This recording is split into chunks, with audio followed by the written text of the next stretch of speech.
Biggest confusion ಅಥವಾ ನಾವು ಅಂದ್ಕೊಳ್ಳೋ ದೊಡ್ಡ ಸುಳ್ಳು ಯಾವುದು ಗೊತ್ತಾ? ಡೈಲಿ ಹೆಲ್ತ್ ಕೇರ್ ಮಾಡೋದು ಕಾಸ್ಟ್ಲಿ ಅಂತ. ಹೆಲ್ತ್ ಕೆಟ್ಟ ಮೇಲೆ ಪೇ ಮಾಡೋದು ನಿಜವಾಗ್ಲೂ ಕಾಸ್ಟ್ಲಿ. 150 ರೂಪಾಯಿ 1 kg ಹಣ್ಣು ಎಕ್ಸ್ಪೆನ್ಸಿವ್ ಅಂತ ಫೀಲ್ ಆಗತ್ತೆ. 500 ರೂಪಾಯಿ ಕಾಫಿ, 800 ರೂಪಾಯಿ ಜಂಕ್ ಫುಡ್ ಇದೆಲ್ಲ ನಾರ್ಮಲ್ ಅನ್ಸುತ್ತೆ.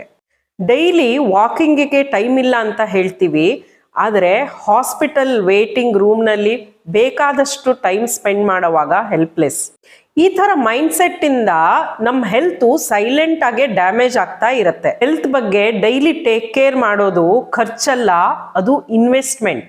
ಹೆಲ್ತ್ ಕೆಟ್ಟೋದ್ಮೇಲೆ ಟ್ಯಾಬ್ಲೆಟ್ಸ್, ಹಾಸ್ಪಿಟಲ್ ಬಿಲ್ಸ್, ಟೆಸ್ಟ್ ಇದೆಲ್ಲ ಚಾಯ್ಸ್ ಆಗಲ್ಲ, ಕಂಪಲ್ಷನ್ ಆಗತ್ತೆ.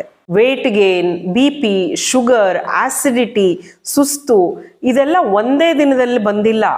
ದಿನ ಚಿಕ್ಕ ಚಿಕ್ಕ ಒಳ್ಳೆ ಹ್ಯಾಬಿಟ್ಸ್ ಇಂದ ಚೇಂಜ್ ಆಗ್ಬಹುದು.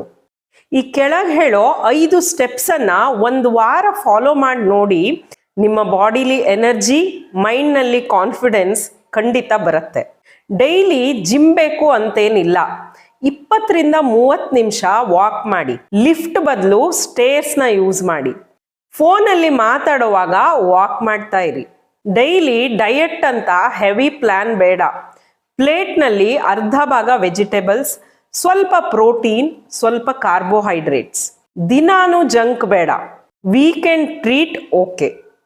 ಕಾಫಿ, ಟೀ, ಜ್ಯೂಸ್ ಇದೆಲ್ಲ ನೀರಿಗೆ ಸಬ್ಸ್ಟಿಟ್ಯೂಟ್ ಅಲ್ಲ. ನೀರು ಕುಡಿಯೋ ಬಗ್ಗೆ ಸ್ವಲ್ಪ ಕಾಳಜಿ ಇರಲಿ. ಲೇಟ್ ನೈಟ್ವರೆಗೂ ಮೊಬೈಲ್ ನೋಡ್ತಾನೆ ಇದ್ರೆ ನೆಕ್ಸ್ಟ್ ಡೇ ಸುಸ್ತು ಗ್ಯಾರಂಟಿ. ಮಲ್ಗೋ 1 ಅವರ್ ಮುಂಚೆ ಮೊಬೈಲ್ನ ಸೈಡ್ಗೆ ಹಾಕಿ.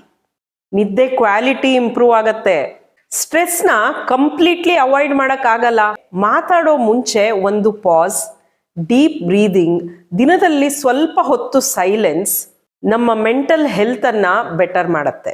ಇವತ್ತು ಹೆಲ್ತ್ ಮೇಲೆ 50 ರೂಪಾಯಿ ಖರ್ಚು ಮಾಡೋವಾಗ ಜಾಸ್ತಿ ಅನಿಸುತ್ತೆ, ಆದರೆ ನಾಳೆ ಹೆಲ್ತ್ ಕೆಟ್ಟು ಹಾಸ್ಪಿಟಲ್ ಬಿಲ್ 50,000 ಬಂದರೆ ಬೇರೆ ಆಪ್ಷನ್ ಇರಲ್ಲ. Daily small habits cheap. Health ಕೆಟ್ಟ ಮೇಲೆ ಟ್ರೀಟ್ಮೆಂಟ್ ನಿಜವಾಗ್ಲೂ ಕಾಸ್ಟ್ಲಿ. ಹೆಲ್ತ್ ಅಂದರೆ 6 ಪ್ಯಾಕ್ ಅಲ್ಲ, ವೇಯಿಂಗ್ ಸ್ಕೇಲ್ ಮೇಲಿರೋ ನಂಬರ್ ಅಂತೂ ಖಂಡಿತ ಅಲ್ಲ. ಹೆಲ್ತ್ ಅಂದರೆ ದಿನ ಇಡೀ ಎನರ್ಜೆಟಿಕ್ ಆಗಿರೋದು, ಒಳ್ಳೆ ನಿದ್ದೆ, ಖುಷಿಯಿಂದ ಇರೋದು. ಪರ್ಫೆಕ್ಟ್ ಟೈಮ್ಗೆ ವೇಟ್ ಮಾಡಬೇಡಿ, ಇವತ್ತೇ ಸ್ಟಾರ್ಟ್ ಮಾಡಿ. ನಿಮಗೆ ಯಾರ ಮೇಲೆ ಕೇರ್ ಇದೆಯೋ ಅವ್ರಿಗೆ ಈ ರೀಲ್ನ ಹಂಚ್ಕೊಳ್ಳಿ.